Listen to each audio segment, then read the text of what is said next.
3, firman Allah berkata demikian, terpujilah Allah dan Bapa Tuhan kita Yesus Kristus, yang karena rahmat-Nya yang besar telah melahirkan kita kembali oleh kebangkitan Yesus Kristus dari antara orang mati kepada suatu hidup yang penuh pengharapan.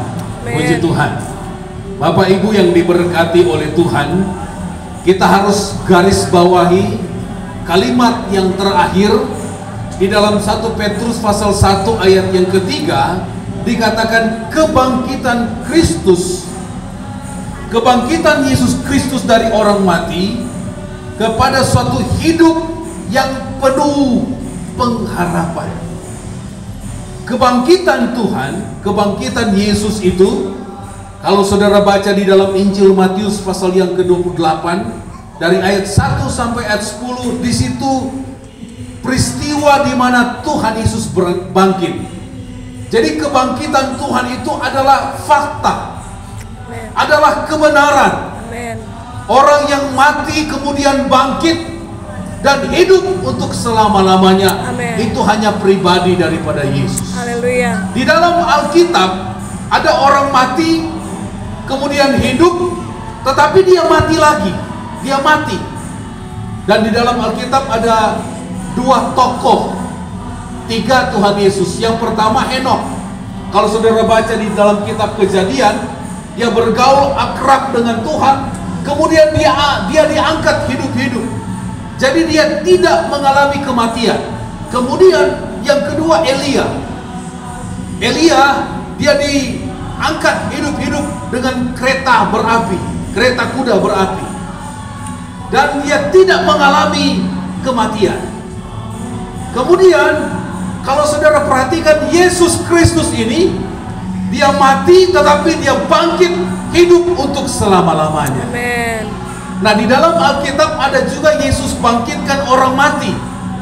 Ada juga Lazarus yang mati kemudian dibangkitkan, tetapi Lazarus ini dia mati juga kembali.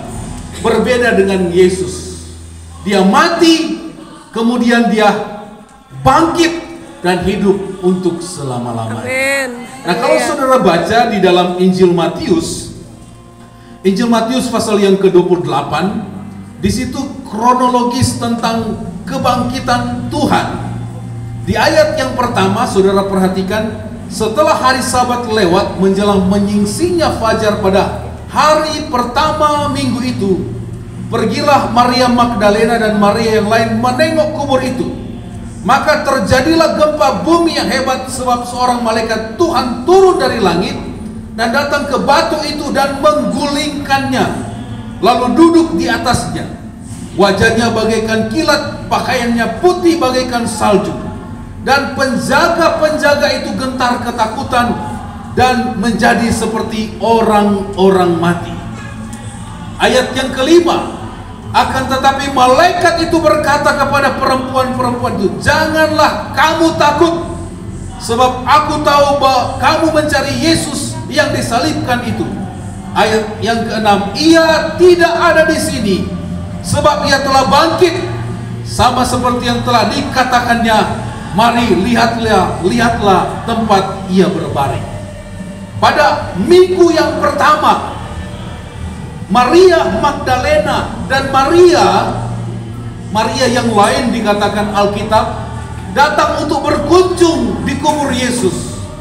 Dan tiba-tiba terjadi gempa bumi yang hebat. Kemudian malaikat datang menggulingkan batu yang menutup kubur Tuhan Yesus.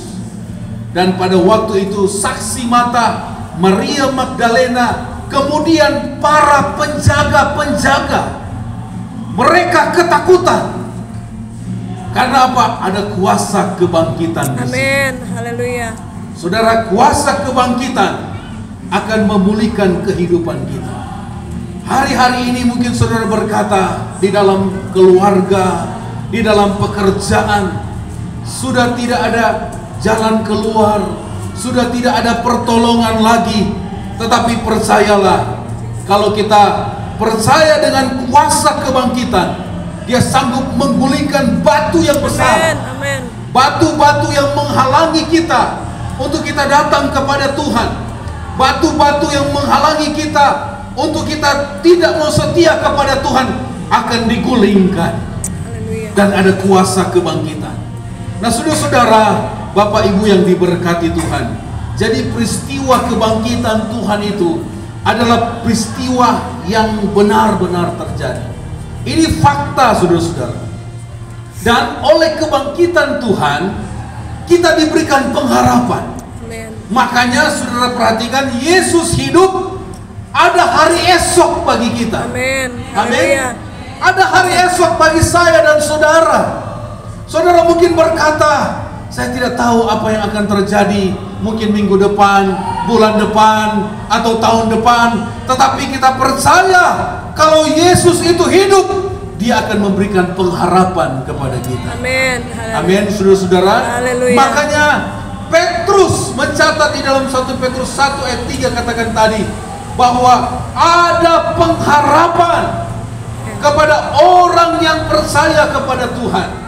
Melalui kebangkitan Yesus, Dia membuat kita ada pengharapan untuk masa depan. Dulu mungkin kita tidak ada harapan. Dulu mungkin kita hidup tanpa tujuan. Dulu mungkin kita hidup tidak tahu mau berbuat apa-apa. Tetapi saudara-saudara, ada Yesus. Amin. Ada Yesus yang akan memberikan kita hari esok di dalam hidup kita. Amin. Ada Yesus yang akan memberikan kita pengharapan. Makanya saudara-saudara, kita perhatikan 3 hal. Ada dampak besar daripada kebangkitan Yesus bagi kita. Kita lihat yang pertama, saudara-saudara, di dalam Roma pasal 4 ayat yang ke-24 sampai ayat yang ke-25. Roma pasal 4 ayat yang ke-24 sampai ayat yang ke-25. Firman Allah berkata demikian, saudara-saudara, tetapi ditulis juga untuk kita, sebab kepada kita pun Allah memperhitungkannya, karena kita percaya kepada Dia yang telah membangkitkan Yesus Tuhan kita dari antara orang mati, yaitu Yesus yang telah diserahkan karena pelanggaran kita dan dibangkitkan karena pembenaran kita. Haleluya. Yang pertama, saudara-saudara, kebangkitan Kristus membenarkan saya dan saudara. Amin. Haleluya. Amin. Amin. Makanya Roma, Paulus katakan kepada jemaat yang ada di Roma, dengan kebangkitan Kristus kamu akan dibenarkan. Haleluya. Saudara, kita punya banyak salah, dosa, kekurangan, kelemahan. Siapa manusia di sini yang merasa diri paling benar? Tidak ada, saudara-saudara. Tetapi ketika Yesus bangkit, kita yang dulu salah, kita yang dulu berdosa, dibenarkan oleh karena kebangkitan Kristus. Amin. Makanya ketika Yesus mati di atas kayu salib, Dia berkata, sudah selesai. Di dalam Alkitab katakan tetelestai, artinya pekerjaan Tuhan Yesus di dalam dunia ini, Dia menyerahkan hidupnya, sudah selesai. Berarti saudara-saudara, hidup kita ini sudah dibenarkan oleh Tuhan. Haleluya. Amin. Amin. Jadi jangan sampai ada intimidasi. Kuasa iblis seringkali berkata, kamu ini berdosa, kamu ini salah, kamu ini berbuat ini. Tetapi ketika kita dibenarkan di dalam Yesus, kita sudah tidak ada lagi hal-hal yang mengikat kita. Amin. Makanya Bapak Ibu yang diberkati Tuhan, kita dibenarkan oleh darah Yesus. Amin. Yang menjadikan kita layak untuk menghadap kepada Allah. Saudara mungkin berkata, saya tidak layak. Tetapi kebangkitan Kristus sudah melayakkan kita untuk kita datang kepada Tuhan. Haleluya. Ada yang mungkin yang berkata, ayo melayani Tuhan. Aduh, saya tidak layak, saya banyak dosa. Semua kita berdosa. Alkitab mencatat bahwa setiap manusia sudah ada dosa karena kesalahan Adam dan Hawa. segala sesuatu manusia hidup dalam dosa. Tetapi oleh karena Yesus datang, kita dibenarkan.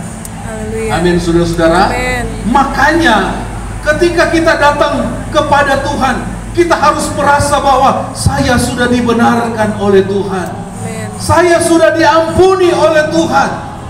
Tidak ada lagi hal-hal yang mengikat kita. Mungkin ikatan nenek moyang kita, mungkin ikatan-ikatan yang mengikat kita dari orang tua yang kita tidak tahu dulu pernah mereka melakukan hal-hal yang tidak berkenan kepada Tuhan. Tetapi saudara-saudara, ketika kita datang kepada Tuhan, Tuhan sudah membenarkan kita dan melayakkan kita untuk menghadap kepada Tuhan. Haleluya. Amin. Amin. Saudara, Bapak Ibu yang diberkati Tuhan, jangan sampai ada intimidasi iblis yang selalu berkata kepada kita, kamu begini, kamu begini. Kita harus lawan, saya sudah dibenarkan oleh Tuhan. Amin. Amin. Haleluya. Yesus Kristus sudah membenarkan saya. Kemudian kita lihat yang kedua, saudara-saudara.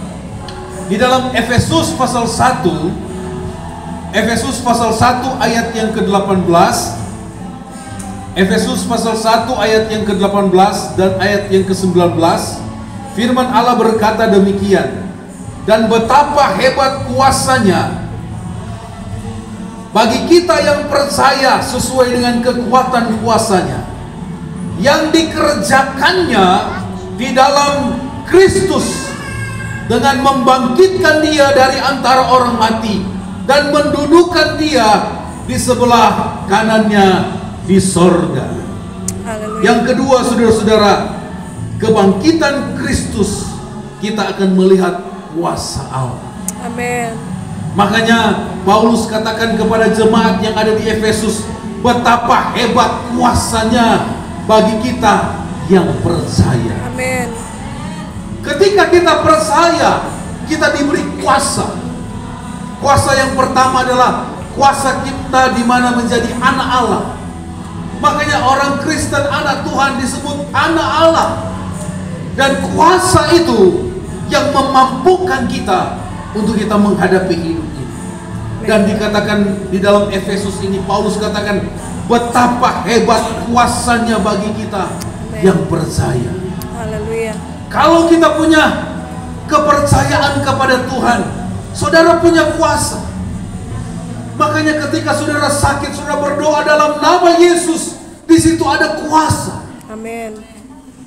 Ketika saudara mungkin dalam kelemahan, saudara berdoa, kuasa Tuhan, Tuhan nyatakan bagi kita. Amin. Haleluya. Makanya dikatakan di ayat yang ke-20, yang dikerjakannya di dalam Kristus dengan membangkitkan dia dari antara orang mati dan mendudukan dia di sebelah kanannya di sorga. Jadi kuasa yang sama itu, kuasa yang membangkitkan Kristus, itu juga ada kepada kita bagi orang yang percaya. Sekarang pertanyaannya, kita percaya enggak? Kita percaya enggak kuasa Tuhan? Amin. Haleluya. Kadang-kala kita ragu dengan kuasa Tuhan. Kadang-kala kita bimbang, Tuhan tolong enggak saya? Saudara, kalau kita punya iman, firman Allah katakan kalau kita punya iman sebesar biji sesawi, kita sanggup memindahkan gunung. Amin. Gunung bicara soal masalah, persoalan. Kita percaya kepada Tuhan, kita punya kuasa. Amin. Dan saudara-saudara, tidak main-main kuasa yang Tuhan berikan kepada kita. Kuasa yang sanggup melumpuhkan kuasa si jahat. Kuasa yang sanggup meruntuhkan setiap tembok-tembok dosa yang merintangi kita. Makanya saudara-saudara, kita ini kalau mau Tuhan bekerja di dalam kita, kita minta kepada Tuhan. Tuhan berikan saya kuasa. Haleluya. Dan di dalam Kisah 1 ayat 8 dikatakan, kalau Roh Kudus turun atas kamu, kamu akan menerima kuasa. Amin. Dan kamu akan menjadi saksi. Haleluya. Makanya saudara-saudara, kadang-kala kita lemah, kadang-kala kita tidak berdaya, kita tidak tahu rahasianya bahwa kita ini ada kuasa yang Tuhan berikan. Amin. Pergunakan kuasa itu. motor penggerak, saudara-saudara, kalau dia tidak motor, kalau tidak mobil apapun itu, kalau tidak ada starter untuk menggerakkan, dia akan diam saja. Kita sudah diberi kuasa, tetapi kita tidak gunakan. Makanya ketika kita gunakan seperti mobil, kita pasang start, jalan. Tapi kalau kita ini saudara-saudara, benar enggak Tuhan tolong saya, benar enggak Tuhan pakai saya, kita akan terus diam, saudara-saudara. Makanya harus ada pergerakan. Kita yang harus bergerak, kita yang harus bertindak, supaya kuasa Allah itu dinyatakan di dalam kehidupan. Haleluya.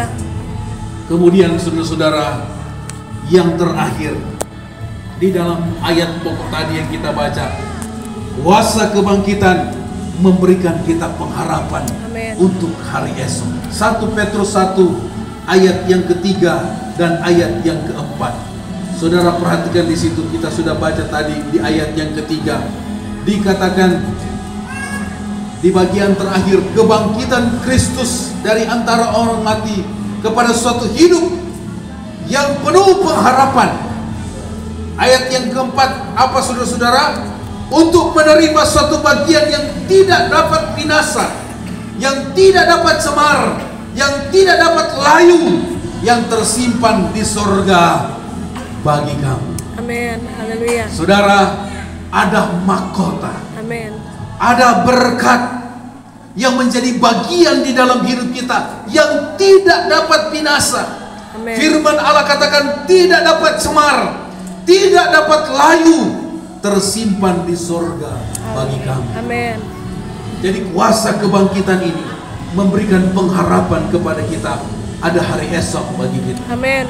Dan Haleluya. kuasa kebangkitan juga memberikan pengharapan kita sebagai orang yang percaya bahwa ada sorga yang kekal yang Tuhan berikan kepada kita. Amin. Amin. Amin. Sorga Tuhan sudah janjikan kepada kita. Makanya kalau saudara masih bimbang, kalau saudara masih ragu, itu masih satu pertanyaan. Apakah pengenalan saudara kepada Tuhan masih setengah-setengah? Makanya jadi anak Tuhan jangan setengah-setengah. Saudara mau bertumbuh, setia beribadah. Kenapa tidak bertumbuh saudara? Kita akhirnya seperti orang Kristen yang timbul tenggelam. Jangan saudara. Jangan jadi kapal selam. Orang Kristen kapal selam, timbul tenggelam. Tidak saudara. Mari kita mau setia di dalam Tuhan. Amin. Haleluya. Apalagi saudara-saudara istilah Kristen muntaber. Apa itu saudara? Mundur tanpa berita. Jadi saudara-saudara, mari kita mau setia dengan Tuhan. Amin. Haleluya. Saudara, luar biasa antusias saudara bisa datang di tempat ini. Haleluya. Bisa berkumpul. Kita menjadi satu keluarga di dalam Amin. Tuhan. Haleluya. Selain kita memperingati Paskah kebangkitan Tuhan, kita juga saling menguatkan satu dengan yang lain. Amin. Kita saling mendorong satu dengan yang lain. Saudara, ini luar biasa. Baru dalam beberapa minggu lalu, tetapi sudah terrealisasi. Itulah saudara-saudara yang namanya pertolongan Tuhan ya. Haleluya. Kadang-kala kita sudah planning, dari dulu kita sudah planning, tidak jadi-jadi. Tetapi karena pertolongan Tuhan, ada satu anak Tuhan yang tergerak dan juga ada ucapan syukur. Mari kita buat. Dan saudara-saudara, kita kumpul di tempat ini. Kita bersaudara di dalam Tuhan. Amin. Amin. Haleluya. Mari kita saling menguatkan, saling mendorong satu dengan yang lain, bukan mendorong untuk jatuh, tetapi mendorong untuk lebih maju. Amin. Amin. Haleluya. Saling menguatkan, bukan saling mencela, bukan saling menghina, bukan saling cerita sana sini, tetapi saling menguatkan satu dengan Amin. yang lain, Haleluya. supaya kita semakin kuat di dalam Tuhan. Haleluya. Saudara, luar biasa. Acara nanti akan terus berlanjut. Biar saudara tetap ada games nanti supaya kita semakin erat di dalam Tuhan. Anak-anak kita bersuka cita. Dan satu hal saudara-saudara, mari satu hari ini kita mau bersuka cita di dalam Tuhan. Haleluya. Amin. Kita merayakan kebangkitan Tuhan. Amin. Kita semakin kuat di dalam Tuhan. Jauhkan dulu yang namanya ya bersungut-sungut, marah-marah, haleluya. Ya dijauhkan dulu. Mari kita mau supaya bersukacita di dalam Tuhan. Haleluya. Amin, saudara.